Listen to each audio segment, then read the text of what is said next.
기관 트레이더들이 사용하는 매매 전략을 우리는 알고 싶어 합니다. 왜냐면 기관이 움직이면 차트가 움직일 가능성이 높기 때문이겠죠.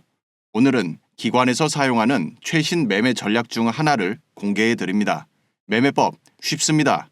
빨리 익혀두세요. 바로 시작하죠. 이동평균, 스토캐스틱, 그리고 RSI 모두 기관이 사랑하는 핵심 지표들입니다. 그리고 이 조합 아주 강력합니다. 이동평균으로 가격의 추세와 단기 변동성, 지지와 저항을, 그리고 스토캐스틱은 가격의 방향성을, 마지막 RSI로 가격 변동의 속도까지 파악합니다. 그래서 이 조합을 잘 사용하면 확실히 강력하다는 건 알겠는데 일단 시작부터 복잡해 보이죠. 해석을 잘 해낼지 걱정됩니다. 하지만 이 조합을 간결하게 해석하는 방법이 있습니다. 이 지표 구성을 하나로 압축한 지표를 사용하는 것인데요. 바로 이겁니다. 올인원 지표예요. 여러분들 중에 최근 기관에서 개최하는 트레이딩 강연에 참석해 보신 분들은 어쩌면 이 지표 본 적 있을 수도 있어요. 최근입니다. 이 지표를 사용하는 매매법 되게 단순해요.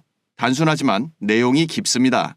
그래서 이 지표의 매매 시그널이 만들어지는 원리를 파악하고 사용하면 정말 강력합니다. 지표는 총 5개의 줄로 이루어져 있고요. 그 중에 상단 2개의 줄은 스토캐스틱 RSI의 신호를 나타냅니다. 이것부터 살펴보도록 하죠. 먼저 스토캐스틱 RSI를 이해하려면 스토캐스틱과 RSI 각각에 대한 이해가 필요합니다. 상단 지표 클릭 후 스토캐스틱을 적용해 주고요. 다음 RSI를 적용합니다. 마지막으로 스토캐스틱 RSI를 적용해서 신호 발생 원리를 파악해 보도록 하겠습니다. 먼저 스토캐스틱에서 설정을 눌러보면 인풋 탭의 맨 위에 %K라고 나오죠. 이 값이 기본으로 14로 설정되어 있어요. 이건 무슨 뜻이냐면 캔들 14개의 범위 안에서 최고가, 최저가를 전체 100으로 잡은 다음 현재 가격이 어딘지를 %100분율로 표기하는 것이 이 의미입니다. 그리고 기본값으로 이 아래쪽에 있는 %D 이건 뭐냐면 앞서의 %K를 이동평균으로 나타내는 겁니다. 그 기본값 길이를 3으로 잡고 있고요. 이거를 이해하고 나서 이제 스토캐스틱 RSI를 설명드리면 이 값의 기본은 바로 위에 있는 RSI입니다. RSI를 가지고 스토캐스틱의 계산식을 적용해서 산출한 값이 바로 스토캐스틱 RSI입니다. 그래서 스토캐스틱 RSI의 설정에 들어가 보면 K와 D 그리고 RSI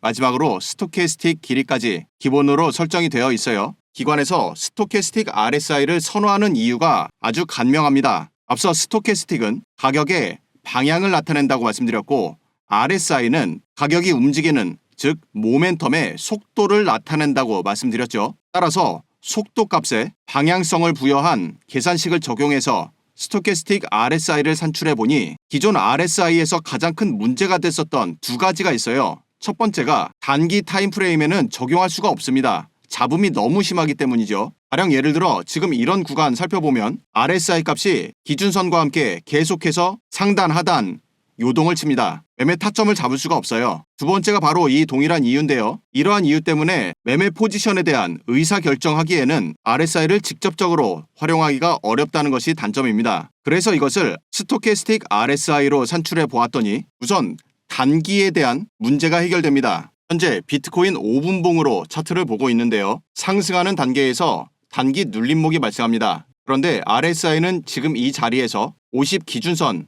위에 있기 때문에 지금 이 자리에서 데드크로스가 나오긴 했지만 숏을 잡기는 어려운 상황이죠. 반면 스토캐스틱 RSI를 가지고서는 이 자리가 숏 진입 타점입니다. 캔들로 보면 이 자리죠. 그리고 이 자리에서 골든크로스와 함께 과매도 지역을 탈출하는 자리가 바로 이곳입니다. 캔들로 보면 여기에요. 그리고 다시 50선 밑에에서 데드크로스가 발생하죠. 이곳의 캔들은 여기입니다. 과매수에서 데드크로스 숏 타점이에요. 그리고 이 자리에서 크기가 작긴 하지만 1차 익절이 되고요. 그리고 여기에서 다시 숏 포지션 진입입니다. 그리고 여기에서 익절하는 것이죠. 이 구간을 RSI를 가지고서는 포지션을 진입할 수 있는 근거가 굉장히 미약합니다. 그래서 스토캐스틱 RSI는 실제로 타점 파악하는 지표로 잘 알려져 있고 그리고 무엇보다도 강점이 5분봉 스캘핑에서조차 매매 신호를 만들어준다는 점이죠. 지금 살펴본 것처럼 스토캐스틱 RSI를 사용하는 매매법은 크게 2가지를 살펴보면 됩니다.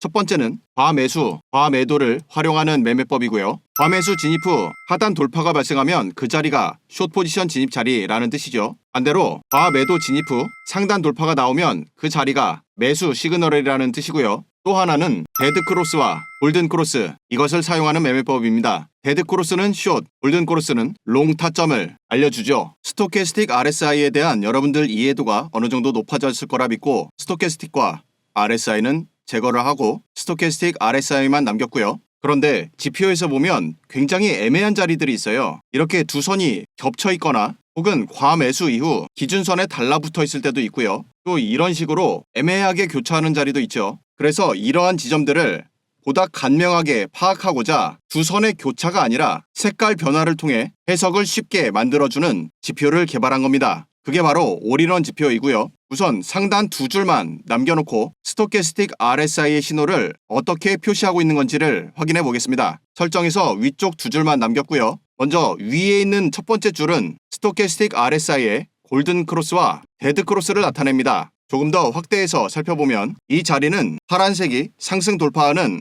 골든크로스 자리죠. 바로 이때 검정색 동그라미가 회색 동그라미로 색깔이 바뀝니다. 이것이 골든크로스 신호예요. 반면 이 자리 데드크로스가 발생하죠. 이때는 회색에서 검정색으로 색깔이 바뀝니다. 데드크로스 이후 다음 골든크로스는 이 자리죠. 따라서 이때 색깔이 이렇게 바뀌게 되는데 한번 색깔이 바뀐 다음 파란색은 계속해서 오렌지색 밑에 위치하고 있습니다. 신호상 약세라는 뜻이에요. 그 약세 표시가 첫 번째 줄에서 검정색 동그라미를 의미합니다. 이 자리에서의 상승 돌파 이후 파란색 선이 계속해서 위로 올라가는 강세 신호를 나타내죠. 그 강세 신호에서는 회색 동그라미가 계속해서 이어지게 되는 겁니다. 그래서 첫 번째 줄, 이것은 스토캐스틱 RSI의 골든크로스와 데드크로스를 나타낸다. 이것을 기억해 두시고요. 다음 두 번째 줄은 과매수와 과매도를 나타냅니다. 스토캐스틱 RSI 값이 80 기준선 위에 있는 과매수 지역이죠. 이때는 파란색으로 동그라미가 나타나고요. 이곳을 하락 돌파하는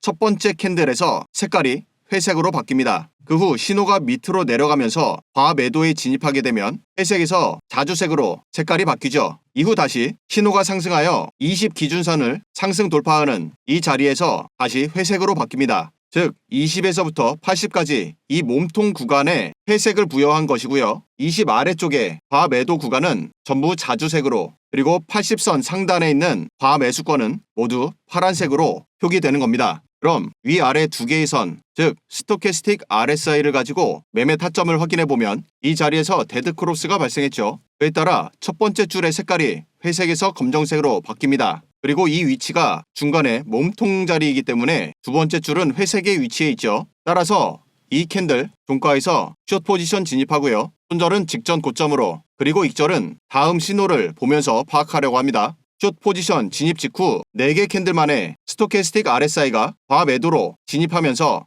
두 번째 줄이 자주색으로 바뀌었죠. 숏 포지션 잘 잡았네요. 이후 이 자리에서 골든크로스가 발생하면서 첫 번째 줄에 신호가 검정색에서 회색으로 바뀝니다. 이 자리에서 50% 분할 익절해 주고요. 다음 스토캐스틱 RSI가 과매도 상단을 돌파하는 자리가 바로 이 자리죠. 자주색에서 회색으로 색깔이 바뀝니다. 따라서 이 캔들 종가에서 나머지 50% 모두 익절해 줍니다. 이와 같이 초단기 매매 타점을 잡는데 스토캐스틱 RSI를 사용하시면 크게 도움이 됩니다. 그런데 이 매매법에는 굉장히 큰 본질적인 문제가 하나 있어요. 추세를 보기가 어렵다는 점입니다. 추세를 봐야 하는 대표적인 이유가 무엇이냐면, 가령 예를 들어 지금 이와 같이 가격이 대세 하락하는 중에서는 흔히 롱 포지션 잡지 말라 이런 이야기 많이 들어보셨을 거예요. 이런 자리를 기준으로 살펴보면 여기에서는 롱 포지션을 잘 잡았다 하더라도 먹을 수 있는 게 이만큼밖에 안 됩니다. 반면 숏을 잘 잡았다고 하면 먹을 수 있는 게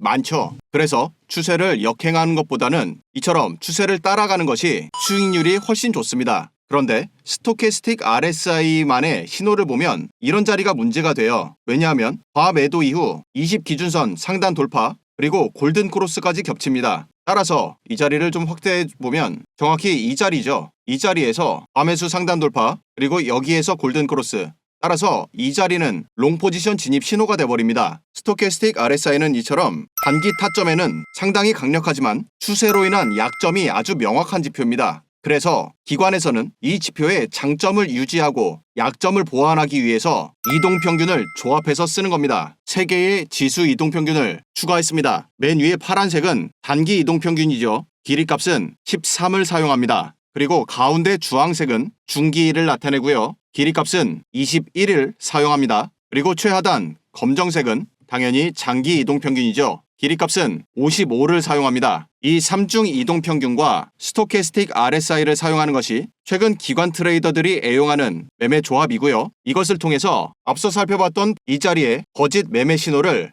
포착해낼 수가 있는 겁니다. 이때는 단일 음봉 캔들을 통해서 단기, 중기, 장기 이동평균 셋을 모두 하락 돌파시켰죠. 이것은 가격의 약세 신호이기 때문에 이 자리에서 롱을 잡지 않는 겁니다. 따라서 올바른 매매 신호대로 매매를 하게 되면 이 자리에서 데드크로스가 발생하죠. 여기고요. 그리고 이 자리에서 과매수 80 기준선을 하락 돌파하게 됩니다. 이 자리죠. 따라서 두 신호가 중복해서 발생하는 이 자리에서 숏 포지션을 잡는다면 이후 이런 자리에서의 거짓 신호를 판별해내고 포지션을 길게 끌고 가서 좋은 수익 실현이 가능하죠. 이때는 골든 크로스와 함께 과매도의 상승 돌파이기 때문에 이 자리까지 와서 익절할 수가 있습니다. 그런데 간혹 3개의 이동평균을 사용하는 매매법을 쓰다 보면 이동평균이 뭉치면서 캔들스틱 역시 이동평균의 중간에 위치하는 애매한 자리를 만나게 됩니다. 많이 겪어보셨을 거예요. 그리고 대체로 이와 같이 애매한 자리를 벗어나게 되면 그 다음은 가격이 위든 아래든 큰 폭에 발산하는 경우를 많이 보셨을 겁니다. 그래서 이 애매한 자리에 대한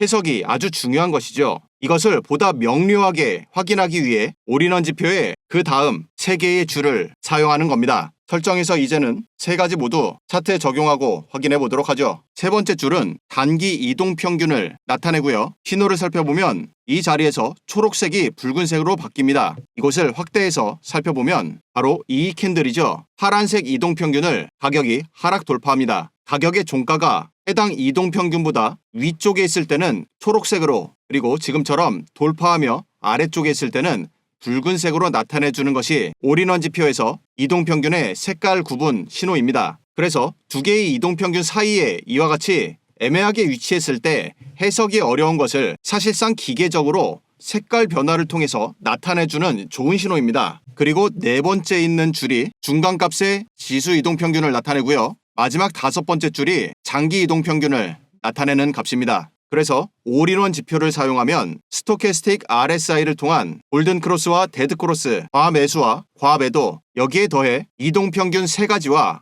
가격 캔들의 위치 변화까지 한눈에 파악할 수 있게 되는 겁니다. 그럼 이제 올인원 지표를 사용하는 실전 매매 방법 확인해 보도록 하죠. 다른 신호는 이제 불필요해졌고 올인원 지표와 딱 한 가지 장기 이동평균 하나만 남기고 다 없앨 겁니다. 장기 이동평균은 앞서 살펴본 것처럼 가격의 추세를 확인하는 가장 확실한 지표이고 특히 자체적으로 중요한 지지와 저항 역할을 하기 때문에 올인원 지표를 사용하는 단타 매매에서 아주 중요한 파트너입니다. 장기 이동평균의 기울기가 우상향으로 가격의 상승 추세를 안내하죠. 그러던 중 강한 음봉 2개가 등장하면서 이동평균의 기울기가 수평이 됩니다. 그렇다는 건 상승이 멈추고 하락 전환될 가능성이 있다고 봐야겠죠. 앞서 올인원 지표를 사용하는 매매법이 아주 단순하다고 말씀드렸죠. 그게 이겁니다. 총 5개의 신호가 있는데 5개 중에 3개 이상의 신호가 발생하면 그쪽으로 포지션을 잡는 겁니다. 거기에 더해 장기 이동평균의 기울기까지 합쳐서 추세에 맞는 매매를 하는 것이죠. 지금 이 자리는 상승하던 이동평균의 기울기가 평탄해졌고 첫 번째 줄 회색에서 검정색으로 데드크로스를 나타내죠. 그리고 두 번째 줄 이제 막 과매도 구간으로 진입한 겁니다. 거기에 단기, 중기 이동평균의 가격 하락 돌파까지 발생한 겁니다. 총 4개의 하락 신호와 1개의 상승 신호죠. 4대1입니다. 따라서 이 캔들 종가에서 숏 포지션 진입하고요. 손절은 직전 캔들의 고점으로 설정하겠습니다. 그리고 익절은 올인원 지표에서의 다음 신호를 살펴보도록 하죠. 그 후 가격 변화를 살펴보면 숏 포지션 잘 들어갔죠. 가격이 잘 내려가다가 3연속 양봉이 나오면서 신호가 역전되었죠. 회색, 파란색, 녹색, 녹색. 이번엔 반대로 4대1로 롱 신호로 전환됩니다. 따라서 이 캔들 종가에서 전량 익절해 주는데요. 그런데 여기에서는 롱 포지션에 진입하진 않습니다. 앞서 살펴본 대로 장기 이동평균의 기울기가 지금 우하향하는 중이에요. 이런 자리에서 롱에 안 들어가는 건 만약에 여기서 가격이 상승한다 하더라도 이동평균 저항까지 거리가 얼마 안 남았기 때문에 사실상 먹을 게 별로 없습니다. 따라서 보다 좋은 자리에서 숏만 노리는 것이 가격 하락하는 추세에서의 매매 전략이고, 거기서 좋은 포지션, 올인원 지표를 통해서 찾아낼 수가 있는 겁니다. 그 후 가격 변동을 다시 한 번 더 살펴보면 익절했던 다음 캔들에서는 아직까지는 3대2로 롱이 우세했어요. 하지만 지금 음봉 캔들이 등장하며 첫 번째 검정색 전환, 그리고 아래쪽 3개의 신호가 모두 숏을 가리킵니다. 하락 추세 숏만 노린다고 했죠. 따라서 4대1 숏 우세입니다. 이 캔들 종가에서 다시 한번 숏 포지션 진입합니다. 이후 가격 변동을 또 한번 살펴보면 하락하던 차트에서 이제는 한눈에 보이시죠? 3개의 신호가 롱, 2개의 신호가 숏입니다. 따라서 3대2 이 자리에서 다시 익절해주고요. 마찬가지로 하락 중이기 때문에 롱은 잡지 않습니다. 그 후 가격 변동을 다시 한번 더 살펴보면 상승하려는 듯 했으나 다시 강력한 음봉이 출현하면서 가격을 밑으로 내립니다. 이 자리는 숏 전환 신호 총 4개가 발생했죠. 두 번째 줄 하나를 제외한 4대1로 여전히 숏 강세입니다. 따라서 캔들 종가에서 숏 포지션 다시 진입하고요. 손절은 이번 캔들 고점으로 설정하겠습니다. 그 후 가격 변동을 다시 한번 더 살펴보는데요. 숏 포지션 잘 들어갔죠. 가격이 계속 내려가다가 이 자리에서 첫 번째 롱 전환 신호, 여기에서 두 번째 롱 전환 신호, 그리고 이번 캔들에서 단기 중기 이동평균을 상단 돌파합니다. 따라서 4대1 롱 전환 신호가 발생했죠. 이 자리 종가에서 전량 익절해 줍니다. 그 후 다시 가격 변동 상황을 살펴보면 이 자리에서 장대 음봉이 출현하며 숏 포지션 전환 4대1 우세입니다. 다시 숏 포지션 진입해 주고요. 그 후 가격이 큰 폭으로 하락하며 좋은 숏 포지션 수익을 만들 수가 있게 됩니다. 그리고 나서 살펴보니 이 자리에서 롱 전환 신호가 발생했죠. 3대2입니다. 따라서 롱 포지션 들어가면 안 되죠. 계속 말씀드리는 것처럼 가격이 계속 하락하는 추세입니다. 하락하는 추세에서는 롱 안 잡는다고 했어요. 따라서 이후 가격 변동을 다시 한 번 더 살펴보면 이제는 하락하는 이동평균과 가격의 이격이 좁아지고 있습니다. 그렇다는 건 조만간 하락 추세를 멈추고 이동평균이 상승하며 다시 한번 상승 추세가 등장할 것을 예측해 볼 수도 있겠죠. 그 후 가격이 상승하여 이동평균을 상단 돌파하는 장대 양봉이 2개 연속 등장했고, 그리고 가장 중요한 거 이동평균의 기울기가 하락 이후 미세하지만 상승 전환됩니다. 이동평균 기울기를 확인하는 방법은 해당 캔들의 마지막 끝점에 마우스 커서를 댄 다음 이곳을 확대해서 보여드리면 마우스 커서의 가로선, 이 선과 이동평균의 마지막 위치가 겹치죠. 이것을 통해서 확인할 수가 있고요.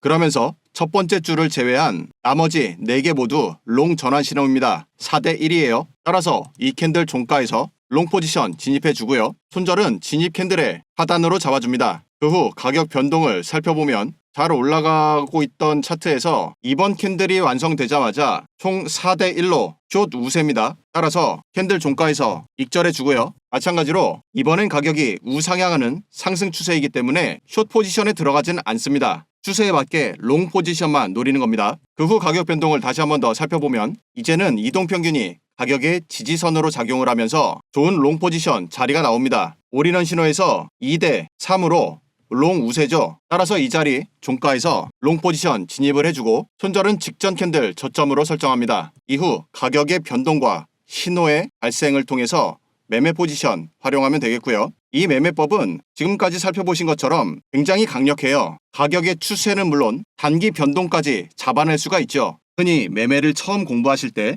기계적으로 대응하라는 이야기 많이 들어보셨을 겁니다. 그런데 막상 내가 기계가 되어 매매를 하려고 해도 세계의 이동평균이 꼬이거나 스토캐스틱 RSI에 애매한 신호가 발생할 때면 판단이 모호해질 수밖에 없는데요. 그러한 단점을 모두 이겨내고 이 강력한 지표들의 장점만을 모아서 명료한 매매 시그널을 주는 것이 바로 올인원 지표의 매매법입니다. 기관이 애용하는 이 올인원 지표는 현재 신청하신 분들께 무료로 제공해 드리고 있는데요. 신청하는 방법은 지금 보고 계시는 영상을 밑으로 쭉 내려보면 첫 번째 댓글에 파란색 글씨로 카카오톡 링크가 있죠. 이것을 클릭하면 카카오톡 대화창이 나오게 되고요. 이 대화창 안에 숫자 2번과 올인원 지표라고 메시지 남겨주시면 바로 안내해 드립니다. 신청하신 분들께는 모두 이렇게 지표의 소스 코드가 담긴 텍스트 파일을 제공해 드리고요. 파일을 받으시면 전체 선택, 복사한 다음 차트의 최하단에 파일 에디터라고 있죠. 이걸 클릭하면 나오는 이 하단의 공터에 방금 복사한 내용을 붙여넣기 하면 되고요. 마지막으로 우측에 차트에 넣기라고 있습니다. 이것을 클릭하면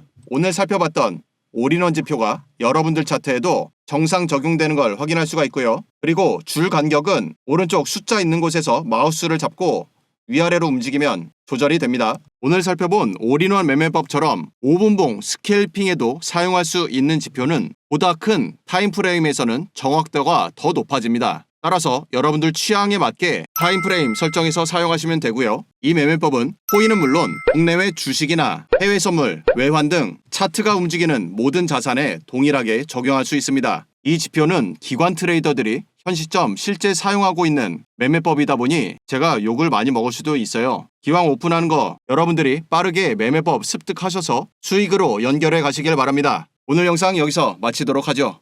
시청해주셔서 고맙습니다.